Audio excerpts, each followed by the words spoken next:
ఈ లైట్ ఒక వ్యక్తి భవిష్యత్తును మార్చగలదు. అది వెలిగినప్పుడు ఎవరో ఒకరు చనిపోతారు. ఎందుకంటే ఇది ఒక డెత్ గేమ్. 19 మంది వ్యక్తులు ఒక సర్కిల్లో నిలబడ్డారు. ప్రతి ఒక్కరి చేతిలో ఒకే ఒక బుల్లెట్ ఉన్న రివాల్వర్ ఉంది. లైట్ వెలిగినప్పుడు అందరూ కాల్చారు. బతికిన ఒక్కొక్కరికి 1 మిలియన్ లభిస్తుంది. రెఫరీ సిగ్నల్ ఇచ్చిన తర్వాత అందరూ తమ ముందున్న వ్యక్తి తల వెనుకాల గన్ పెట్టారు. మొదటి రౌండ్ ప్రారంభమైంది. 2 వ్యక్తులు అవుట్ అయ్యారు. బ్రతికిన వారు ఒక్కొక్కరికి ఒక్కొక్క మిలియన్ వచ్చింది. కానీ ఈ ఆటలో మొత్తం 3 రౌండ్లు ఉన్నాయి. బహుమతి పొందాలంటే చివరి వరకు ఆడాలి. అదే సమయంలో అందరూ భయపడ్డారు. ఎందుకంటే సెకండ్ రౌండ్ మరింత దారుణమైంది. ఈసారి ప్రతి గన్లో 2 బుల్లెట్లున్నాయి. అంటే డెత్ రేషియో 16 నుండి 20% పెరిగింది. రౌండ్ ప్రారంభమైన తర్వాత అందరూ లైట్ వైపు తీవ్రంగా చూశారు. ఈసారి 5 అవుట్ అయ్యారు. చిన్న విరామం తర్వాత 3వ రౌండ్ ప్రారంభమైంది. ఈసారి ఆట మరింత కఠినమైంది. ప్రతి గన్లో ఇప్పుడు 3 బుల్లెట్లున్నాయి మరియు డెత్ రేషియో 50%కు పెరిగింది. అలాగే బహుమతి 3 మిలియన్కి చేరింది. ముందులాగానే వారు తమ గన్నులను ఎత్తి సిలిండర్ను తిప్పి ముందున్న వ్యక్తి వైపు చూపారు. కాల్పులు జరిగిన తర్వాత మరికొందరు అవుట్ అయ్యారు. చివరికి 5 ఆటగాళ్లు బతికారు మరియు వారిలో ప్రతి ఒక్కరికి 3 మిలియన్లు లభించాయి. ప్లేయర్ నెంబర్ 13 వారిలో ఒకడు. కానీ అప్పుడు నిర్వాహకులు ఒక కొత్త ట్విస్ట్ ను ప్రవేశపెట్టారు. వారు అకస్మాత్తుగా ఒక చివరి రౌండ్ను డ్రా ద్వారా జోడించాలని నిర్ణయించారు. సిబ్బంది టేబుల్పై 5 చిన్న బంతులు ఉంచారు.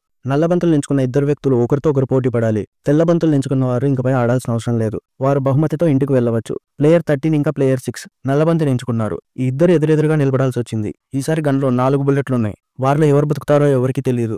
రెఫరీ సిగ్నల్ ఇచ్చినప్పుడు వారు ఒకరి తలపై ఒకరు గన్నును పెట్టారు. ఒక భారీ శబ్దం వినిపించింది. ప్లేయర్ 13 గెలిచాడు. ఆట ముగిసింది. ఆ తర్వాత ప్లేయర్ 13 $10 మిలియన్ తో ట్రైన్లో ఇంటికి బయలుదేరాడు.